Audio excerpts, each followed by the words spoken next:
کیا جائے گا، اس میں آداب بھی بیان کیا جائے گا، اس میں فتن بھی، اس میں تفسیر بھی ہوگی، اس میں سیر بھی ہوگا، سیرت کی بات ہوگی، ادب ہوگا، یہ سب ہوگا۔ سب سے پہلے جامع امام سوری رحمت اللہ علیہ کی ہے صحیح جامع، پھر اس کے بعد جو ہے بڑی مشہور جو جامع ہوئی ہے جامع امام بخاری نے لکھی، اور صحاح اسی طریقے سے حسان وغیرہ نے اور امام ترمذی نے جامع لکھی ہے۔ پھر اس کے بعد جو ہے اب دیکھیں کہ یہ تعلیم جو ہوئی ہے حدیث کی 4 صدی ہجری کے بعد، تو یہ جامع نام جو حدیث کی کتابوں کا پڑھا، تو ایسی بہت ساری جامع آج ہمارے ہاتھوں میں موجود ہے، کتب خانوں میں رکھی ہوئی ہیں، اور جو ہے آپ انہیں باضابطہ فون پر ڈاؤن لوڈ کر کے پڑھ سکتے ہیں، اردو زبان میں، بنگالی زبان میں، جس زبان میں چاہیں، اتنا کام کیا ہے زبان میں۔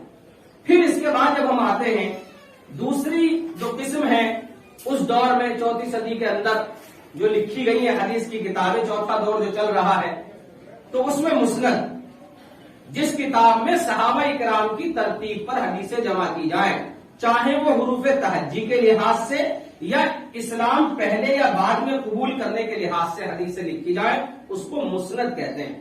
مثال کے طور پر حروف تہجی کے حساب سے الف با، اب جن صحابہ کا نام با سے آتا ہے انہوں نے جو اللہ کے رسول سے سنا، جن صحابہ کا نام تا سے آتا ہے انہوں نے جو اللہ کے رسول سے سنا، وہ ساری باتیں جمع کر دی، یا جو صحابی پہلے اسلام لائے تھے ان کی جو حدیث ہے وہ ایک سار سے لکھ دی گئی، مکہ کے صحابی، مدینہ کے صحابی، جنگ بدر کے صحابی، یہ صحابی ان کی حدیث کو لکھ دیا گیا، اس کو کہتے ہیں مسند۔ ایسی حدیث کی کتاب مسند کہلاتی ہے۔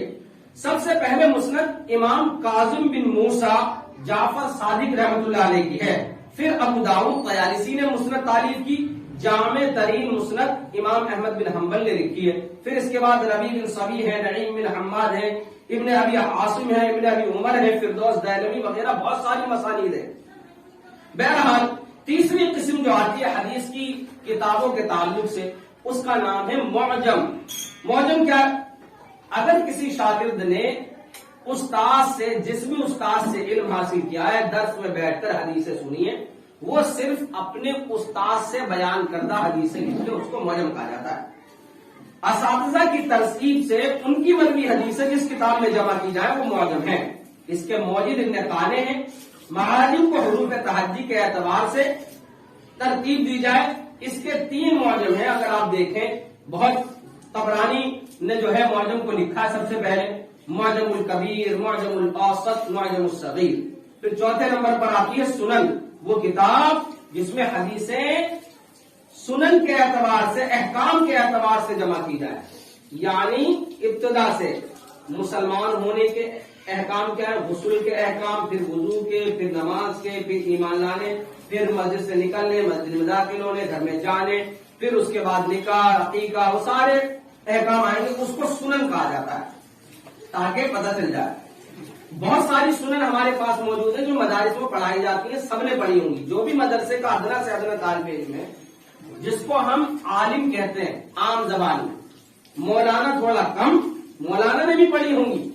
یہ لفظ جو مولانا ہے، 4 جماعت کے طالب علم کے لیے مولانا بولا جاتا ہے، اس کی ڈگری ملتی ہے بعد اب تک، یہ مولانا ہے۔ اس کا مطلب کیا ہے مولانا کا؟ اس نے یہ حدیث کی کتابیں دیکھی اور کچھ حصہ پڑھا ہے، یعنی پوری کتاب میں سے 1 باب 2 باب پڑھا دیا گیا ان کو، بھئی یہ دیکھو یہ حدیث کی کتاب، اس کو مولانا کہا جاتا ہے۔ پھر اس کے بعد کی بڑی ڈگری عالم، جس نے ساری حدیث کی کتابیں پڑھی ہوں۔ پھر اس کے بعد کی ڈگری آتی ہے فاضل، فضیلت جس نے کی ہو حدیث کے اوپر۔ پھر اس کے بعد آتی اور علیحدہ ڈگری ہے۔ بہرحال تو یہ سنن جو ہیں، جیسے سنن ابی داؤد، سنن ترمذی، سنن نسائی، سنن ابن ماجہ، سنن عبد الرزاق دارمی، سنن طحاوی، ابن ابی شیبہ، سنن ابن جریج، سنن دارقطنی، بیہقی وغیرہ۔ 5ویں نمبر پر ہے رسائل، کسی خاص نوع یا باب کی حدیثیں جس کتاب میں جمع کی جائیں اس کو رسائل کہتے ہیں۔ رسیلہ اسی کی جو ہے اسی سے ملتا جلتا لفظ ہے۔ رسائل نبی کے زمانے میں موجود تھے۔ زید بن ثابت رضی اللہ تعالیٰ عنہ کی رسیلہ جو ہے فضائل والا، قضایا والا موجود تھا، انہوں نے باضابطہ نبی کے زمانے میں اس کو ترتیب دیا، لکھا۔ تو جب سے لکھی بھی آتی ہے حدیثیں، کوئی نئی چیز نہیں ہے۔ یہ جو الزام لگایا جا رہا ہے حدیث کے اوپر کہ 400 سال بعد 500 سال بعد اس کو لے کر آئے، پتہ نہیں کیا لکھ دیا ہوگا، ایسا نہیں لکھا گیا۔ وہ ساری باتیں میں نے اسی لیے تفصیل کے ساتھ بتائی. پھر اس کے بعد حدیث کی کتاب کی ایک قسم ہے جس کو کہتے ہیں اربعین. اربعین کا مطلب ہے 40 عربی زبان میں. اس کتاب کو لکھنے کی ضرورت کیا پیش آئی؟ اللہ کے رسول صلی اللہ علیہ وسلم کا فرمان تھا کہ جس کسی شخص نے بھی 40 حدیثیں یاد کی، حفظ کی اور آگے تک پہنچایا، اللہ اس کو شاد رکھے. اور اربعین کی بڑی فضیلت ہے. اس تعلق سے محدثین اکرام نے 40 حدیثوں کو چنا تاکہ اس کا ایک چھوٹا سا کتابچہ بنا دیا جائے تاکہ طالب علم کو یاد کرنے میں آسانی ہو. بہت ساری اربعین آپ کو ملے گی کتاب کی دکانوں میں. عبداللہ بن مبارک کی اربعین ہے، امام نووی کی اربعین سب سے زیادہ مشہور ہے، ابن رجب کی اربعین ہے 40 حدیث. اور اب تو یہ چلن عام ہو گیا ہے، باضابطہ پہلی دوسری تیسری کلاس کے بچے وہ اربعین یاد کرتے ہیں، ان کو 40 حدیثیں لکھ دی جاتی ہیں کہ بھئی یہ 40 حدیثیں ہیں، نماز جنت کی کنجی ہے، جھوٹ کبیرہ گناہ ہے، ایسے ایسے کر. کس لیے؟ تاکہ وہ فضیلت حاصل ہو جائے. امام نووی سے شروع ہوئی. اسی طریقے سے 7ویں نمبر پر ہے صحیح، وہ حدیث کی کتاب جس کے مصنف نے صحت حدیث کا انتظام کیا ہو. اور ایسی نبی صلی اللہ علیہ وسلم کے بعد صحابہ اکرام کے شاگردوں میں موجود ہے. سب سے پہلی صحیح تھی موطا امام مالک رحمۃ اللہ. پھر صحیح بخاری ہے، صحیح مسلم ہے، صحیح نسائی ہے، صحیح ابن خزیمہ، صحیح ابن حبان. پھر اس کے بعد آتی ہے مستدرک. کسی حدیث کی کتاب سے مؤلف کے مقررہ شرائط کے باوجود کچھ حدیثیں چھوٹ جائیں، اس میں جمع کر دی جائیں، اس کو مستدرک کہتے ہیں. مثال کے طور پر کسی محدث نے سوچا کہ یہ 5 لاکھ حدیثیں مجھے یاد ہے، اس کو کتاب میں جمع کروں گا. لیکن جب وہ لکھنے بیٹھے تو طوالت کی وجہ سے اور عمدہ انہوں نے یہ ہونا چاہیے، یہ کچھ حدیثیں چھوٹ گئی، جبکہ وہ حدیثیں بھی اسی کتاب کی شرطوں پر تھیں. تو کوئی شاگرد ان کا ہو کہ جی آپ نے اتنی لکھ لی، یہ حدیثیں میں جمع کر دیتا ہوں، اس کو مستدرک کہا جاتا ہے. طالب علم اس کو جانتے ہیں مستدرک کے نام سے.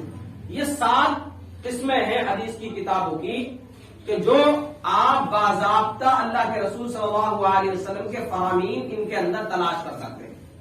پھر اس دور کے تیسرے دور کے خاتمے تک احادیث پر مشتمل جتنی کتابیں لکھی گئی ہیں، یعنی یہ ساری، ان کو 5 طبقوں کے اندر بانٹ دیں گے. ہم 4 مشہور طبقے کر دیں گے ان ساری کتابوں کے تاکہ سمجھنے میں آسانی ہو. پہلا طبقہ ان کتابوں کا ہے جو احادیث صحیحہ کے لیے مخصوص ہوں، یعنی جیسے ہی دماغ میں نام آئے سمجھ جاؤ کہ اس میں صحیح حدیث موجود ہے. پہلا طبقہ وہ کتاب حدیث کی جن کے اوپر امت کا اتفاق ہے کہ اس کا مطلب اس میں صحیح ہے. وہ کون سی کتابیں؟ پہلے طبقے میں جیسے موطا امام مالک، صحیح بخاری، صحیح مسلم، صحاح ستہ کی کتابیں. دوسرا طبقہ آتا ہے ان کتابوں میں جن کی حدیثوں میں عام طور پر حجت اور مقبول ہیں، قبول کی جاتی ہیں، لیکن ان کتابوں سے جب حدیث لی جاتی ہے تو اس کی سند پر بھی نظر رکھنے کی ضرورت ہے. سند بھی دیکھ لی جائے گی کہ اچھا اس کتاب سے اس کی سند کیسی ہے، کوئی کمی تو نہیں ہے، کوئی علت تو نہیں ہے، کچھ دقت تو نہیں ہے. پھر تیسرا طبقہ آتا ہے ان کتابوں کا جس میں صحیح بھی ہے، حسن بھی ہے، مکرر منکر بھی ہے، ضعیف بھی ہے، ہر قسم کی حدیثیں جمع ہے اس کے اندر. تو اس میں دیکھ کر پٹک کر جو محدث ہیں، جو حدیث کے بڑے بڑے علماء کرام ہیں، وہ ان حدیثوں پر جو حکم لگاتے کہ بھئی یہ ایکسپٹیبل ہے، قابل قبول ہے، اس کو مان لیا جائے گا. اور پھر ہمیں ان طبقوں کے اوپر جو ہے وہ بانٹا گیا ہے. تو جب سے حدیث کی کتابوں کا یہ دور شروع ہوا ہے اور چوتھے دور کے آخر تک تمام حدیث کی کتابیں تصنیف کر لی گئیں. ایسی اتنی مہارت حاصل کی گئی اس میں کہ ایک ایک صحابی کی روایتیں الگ، ایک ایک وقت کی روایتیں الگ، اور خالی نماز کی روایتیں چاہیے تو مل جائیں گی، خالی زکات کی چاہیے تو مل جائیں گی، خالی حج کی چاہیے تو مل جائیں گی. یہ سارا کام محدثین اکرام نے کیا ہے. بہت سارے محدثین مشہور ہیں اور بہت ساری صحیح کتابیں مشہور ہیں. ہم اچھی طریقے سے جانتے ہیں تمام زمانے میں صحاح ستہ کا چرچا رہا ہے، وہ یوں ہی نہیں رہا. چونکہ یہ ٹاپک اتنا وسیع ہے، کئی اور جملے چاہیے، تو میں نے اس کو سمیٹ لیا ہے آج کے خطبے میں، اور پھر اس کے بعد اہم نکات اس کے آئیں گے.